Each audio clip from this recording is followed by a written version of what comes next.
seja muito bem-vinda. Você está no melhor canal sobre nutrição e saúde gastrointestinal do Brasil. O meu nome é Malu de Carvalho e o tema do vídeo de hoje é famoso cafezinho do seu dia a dia. Esse café, ele tem estado em muitas polêmicas ultimamente, você não concorda comigo? Muita gente falando bem, muita gente falando mal do consumo do café, e hoje você vai entender um pouco sobre se o café é um vilão, se o café é um mocinho e qual que é a melhor forma de você consumir esse café no seu dia a dia. Para você, né? Você quem vai definir isso daí. Mas antes da gente começar o nosso vídeo, vou te pedir para cumprir aqueles 4 passos aqui do canal. Para você se inscrever, dar uma olhadinha aqui, ver se você está inscrito aqui no canal, ativar as notificações no sininho aqui em cima, dar um like no vídeo e fazer algum comentário aqui embaixo no espaço dos comentários. Se você tiver alguma dúvida ao longo do vídeo, se você quiser colocar aqui que você gostou, ou simplesmente escreve assim, passei por aqui, ou algo do tipo. Fazendo esses 4 passos, o YouTube ele começa a entender que você está engajado no canal. E com isso, ele te mostra vídeos que sejam mais do seu interesse, porque ele identifica melhor o perfil do vídeo que você gosta e também faz o meu canal crescer. Então, me ajuda aí, eu te ajudo daqui e a gente vai junto nessa caminhada. Vamos falar um pouquinho sobre o cafezinho. Bom, o café é uma das bebidas mais consumidas e mais antigas do mundo, né? Na questão do consumo, ela fica atrás só do chá. Mas o café, ele é uma das bebidas mais consumidas no mundo. Aqui no Brasil, então, nem se fale, né? O Brasil tem uma tradição longa de cultivo de café, de muitos anos atrás, que permanece até hoje, e o consumo do café ficou muito enraizado também na nossa cultura. Talvez por isso, como muita gente consome o café, a gente tenha reações diferentes em pessoas diferentes. Mas antes de falar se o café vai ser um vilão ou se vai ser um mocinho, ou definir se ele vai ser a melhor opção para você ou não, nós precisamos falar sobre as composições desse café, sobre o que ele pode nos oferecer. O café, ele é um grão muito rico em antioxidantes. Então, dentro do café, a gente tem antioxidantes como ácido clorogênico, como ácido cafeico, como caueol, ele tem um nome estranho assim, mas eu acho que a pronúncia é caueol, que são antioxidantes muito potentes. E a função do antioxidante é o combate do radical livre. Malu, o que é radical livre? Radical livre é como se fosse um lixinho que a atividade celular causa, né? Então, tudo aquilo que... Imagina que você tem uma fábrica e toda a fábrica trabalha o dia inteiro e toda a fábrica tem um lixinho para ser jogado fora no final do dia, de um dia todo de atividade, de produção, né, de energia, para essa fábrica funcionar. No final sobra um lixinho. Imagina que os radicais livres são o finalzinho, é o lixinho que sobra das nossas atividades celulares. E a gente precisa ter um equilíbrio entre os radicais livres e os antioxidantes para que a gente não entre em estresse oxidativo. O estresse oxidativo é quando a gente está tendo mais radical livre do que antioxidante. E é muito comum que isso aconteça hoje em dia, principalmente porque as pessoas estão cronicamente inflamadas, se alimentando mal, se estressando de forma contínua, sendo sedentárias, dormindo mal. Então acaba que a nossa produção de antioxidante fica mais reduzida e a nossa produção de radicais livres sobe muito por conta da vida que a gente tem hoje em dia no mundo moderno. Então, o café, ele entra como uma bebida rica em antioxidantes para ajudar a aliviar os efeitos do estresse oxidativo. E que efeitos seriam esses, né? Efeitos como, por exemplo, cânceres, tumores, resistência à insulina, desenvolvimento de aterosclerose, que é o entupimento das veias e das artérias, a inflamação dessas veias e artérias. Então, algumas doenças crônicas estão ligadas diretamente ao estresse oxidativo e à inflamação.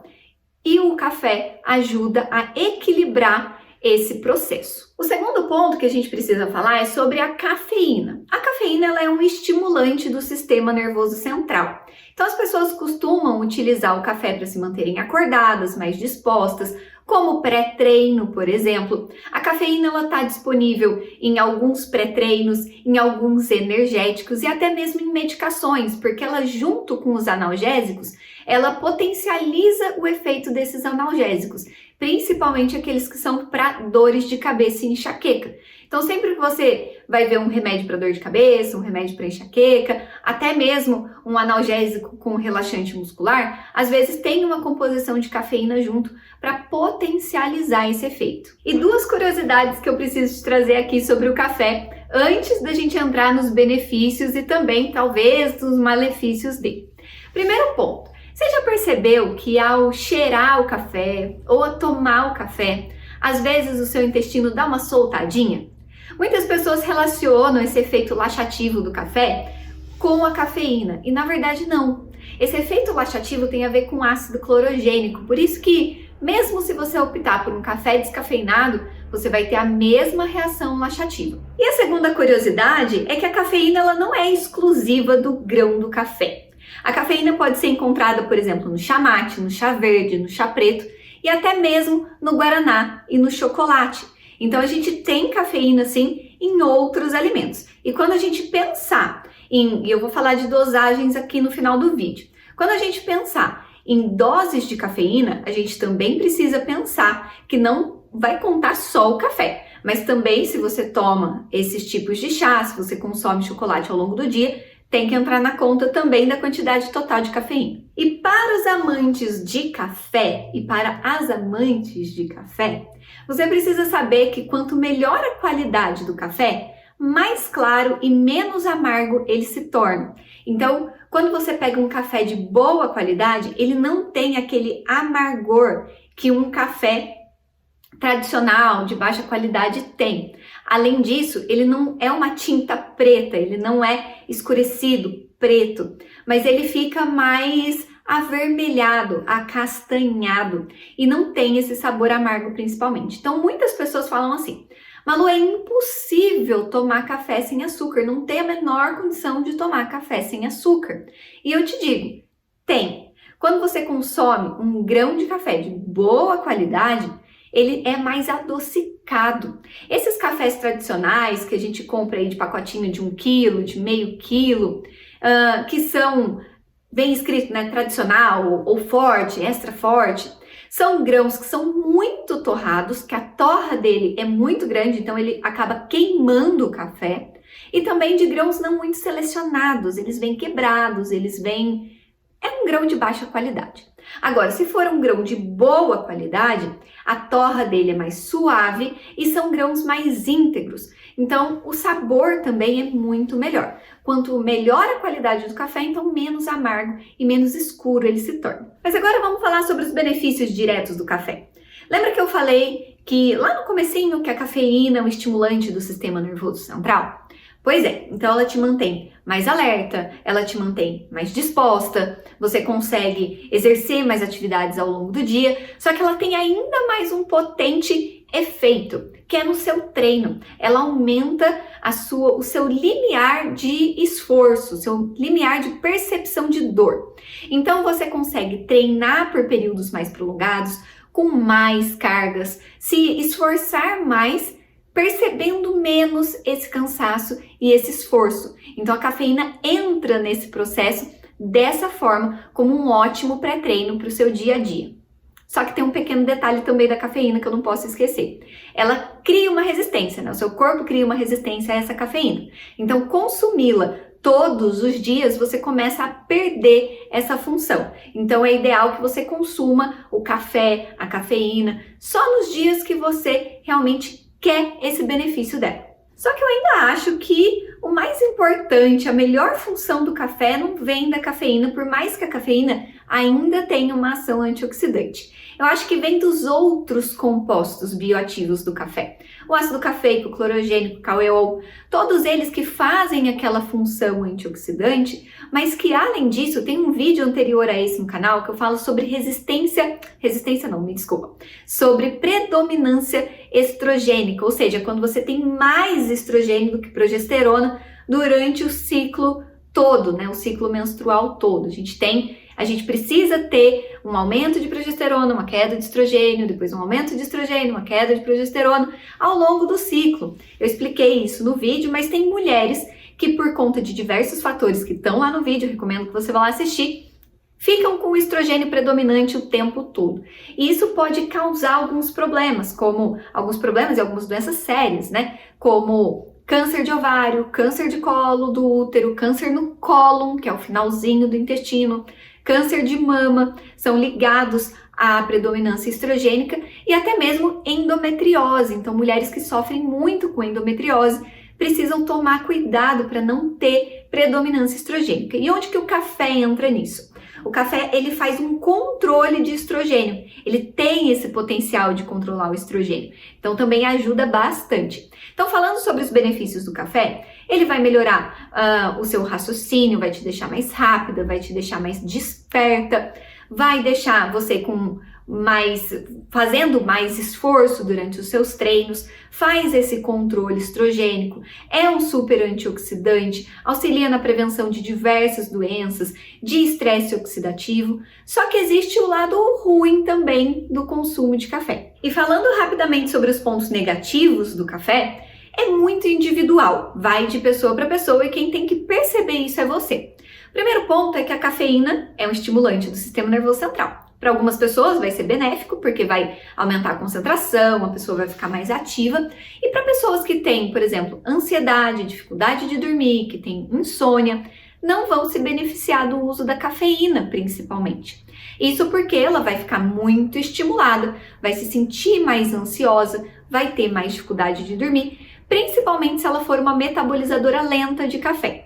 Qual a diferença, né? Existem metabolizadores rápidos de café, que são pessoas, por exemplo, como meu marido, que consegue tomar, tá passando um avião, vai fazer barulho no vídeo, que consegue tomar essa garrafa inteira de café antes de dormir. É um xixi e ele colocou tudo isso para fora, toda essa cafeína para fora. Outras pessoas são metabolizadoras lentas de café, como eu. Se eu tomo um café até meio-dia, mais ou menos, ele não vai afetar o meu sono.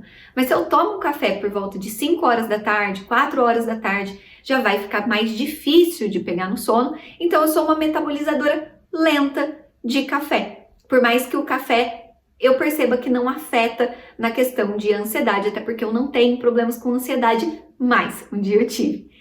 Então, se você é uma pessoa que tem problemas com ansiedade, com problemas com insônia, retire o café, experimenta isso. A gente tem estudos que comprovam que a partir de 3 semanas você já conseguiu excretar toda essa cafeína, que ela já para de fazer efeito no seu corpo, então você teria que ficar sem o café em torno de 3 semanas para avaliar.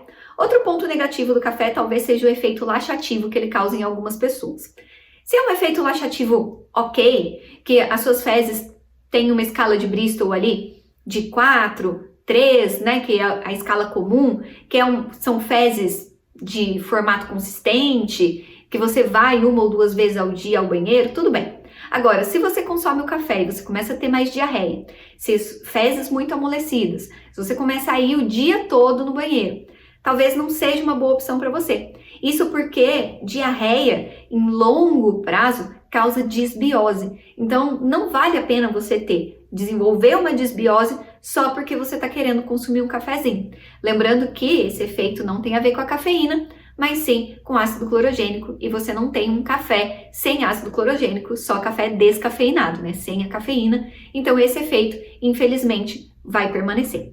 Um outro ponto também que vai contra o uso do café são pessoas que têm um cortisol muito elevado. O café ele tem a capacidade de aumentar os níveis de cortisol no organismo e fazendo tanto de cortisol quanto de adrenalina, fazendo com que você fique mais irritada, mais ansiosa e também, em certos momentos, descompense o seu ciclo circadiano. Se você não sabe o que é ciclo circadiano, é o ciclo de luz e sombra, de luz e de ficar acordado e dormir de dia e de noite. E tem vídeo aqui no canal também, se você tem problemas de acordar muito cansada e indisposta de manhã, dificuldade de dormir à noite. Então o café pode bagunçar um pouco isso. Quarto e último ponto, que o café pode não ser muito interessante para você. O quarto ponto é que o ácido clorogênico, ele aumenta a secreção de suco gástrico.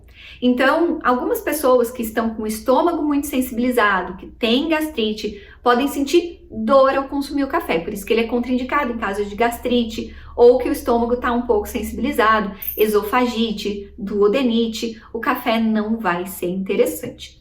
E falando um pouco sobre dosagens de café, lembrando que existem alimentos, né, como o chá verde, chá preto, chá mate, o guaraná e o chocolate, também possuem cafeína. Então, se você vai pensar na dosagem do dia todo, você precisa considerar também esses outros alimentos se você os consome, né? Uma quantidade ok de cafeína para um adulto seria de 400 miligramas de cafeína por dia, o que daria mais ou menos umas 4 xícaras de café coado, não de expresso, café coado de 150 ml.